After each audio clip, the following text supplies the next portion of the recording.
Pertikaian ibu dan anak di Luwu Utara karena masalah warisan belakangan sedang ramai diperbincangkan.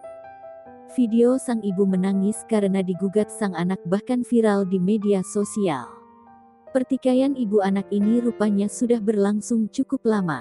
Berdasarkan keterangan pihak desa, masalah antara Juwarni 60 dan sang anak bahkan sudah pernah dimediasi sebanyak 3 kali oleh pemerintah desa. Namun, kasus tersebut tak kunjung menemui titik temu. Saat ditemui, Juwarni mengatakan bahwa biang kerok dari perkara ini adalah sang cucu yakni anak dari Dewi. Ia pun mengaku kecewa, sang anak yang dikenal baik tega menyeretnya ke pihak kepolisian.